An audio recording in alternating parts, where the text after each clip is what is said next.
Hi, loves. It's Shanda. How are you? And welcome to Shanda Says. Happy Monday to you. Hopefully, you had a beautiful weekend like I did. Today's topic, I want to talk pop culture, and it's a little gossipy, and it's more or less like I want you guys' opinion. Now, how many of you are fans of Real Housewives of Atlanta? Now, I will tell you, I'm not a fan of the whole series, but Atlanta is definitely my favorite, I have to say. I love it. I'm addicted to it. Yes, it's water cooler TV. Gotta love it. So my question is, last night's last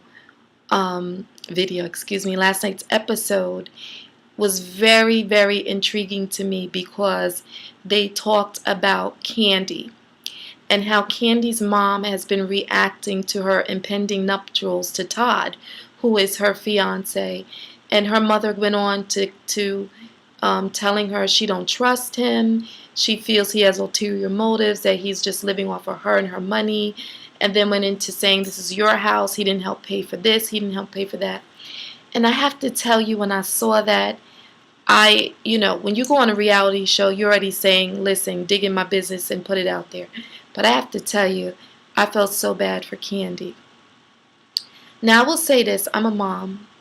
And, as a mother, we all want what's best for our children. It doesn't matter what age they are, they're grown women.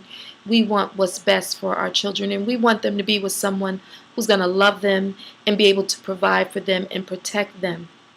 But I did feel that her mother crossed the line too heavy. Too heavy. I think that Candy is at an age and responsibility and at an age of maturity that she should be able to pick who she wants in her life. And that particular man, his pocket may not match her pocket, but that doesn't mean he doesn't love her.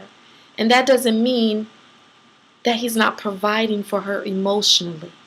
And I think we get so caught up into materialism and money and that a man, his sole purpose is to take care of you and do this and do that. I don't think Candy needs anybody to take care of her financially. She could take care of herself. But does she need a man to take care of her emotionally and spiritually and physically? Yeah. Yeah. And she picked this man and he's good to her. And I think that's important. I think too where the mom crossed the line was when she threw her daughter and says, Riley don't like him either. Now, as a grown woman, you should not be discussing grown things with children because children really have a hard time choosing sides. And, if grandma's feeding her bad information, it's hard to say, Grandma, you shouldn't say that, you shouldn't do that. I just feel like her mother is going way beyond herself and getting too involved in her business. Now, here's the hard part for Candy. When you do this show, it puts everything under a mirror, and we can all say things about her mom. We could form opinions, and we could form opinions about her fiance. But at the end of the day, we love who we love. And here's the thing with that. If who we love is not right for us, and we still co-sign and we still ride, no one else is going to change that, and no one else is going to make the decision different but us.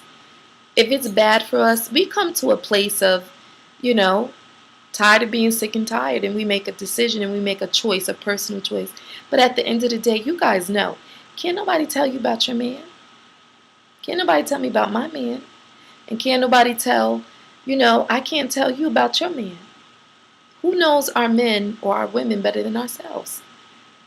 But I just wanted you guys' opinion. Do you think that her mom was right to say the things she said and to be all up in her business like that? I don't know.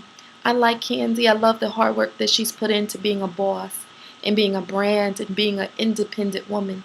But I think the most strongest women in the world need a good man to love them. And sometimes that's not always connected with a pocket.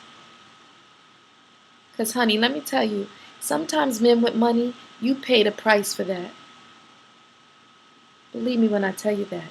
You pay the price for it. And not to say that a man with money and affluence can't be a loving man. Of course they can. But if he can't match your pocket, but he loves you and he's good to you. Why not? So guys, leave in your comments. Follow me on Twitter at Shanda Says. Follow me on Instagram under Shanda Says. I'm not private. I'm just there waiting. And you can also leave your comments on Instagram and Twitter for me. And you can also email me, shandasays1@gmail.com. And make sure you check out manicmag.com. I am the new creative director there. And my first directorial debut is this month with the beautiful supermodel Suzette Michelle. So hope you guys will check that out. I'll be here Wednesday for the pink room. You know how we do in the pink room. I love you guys. And to that someone special watching my video, mwah. I love you guys. We'll talk soon. Bye-bye.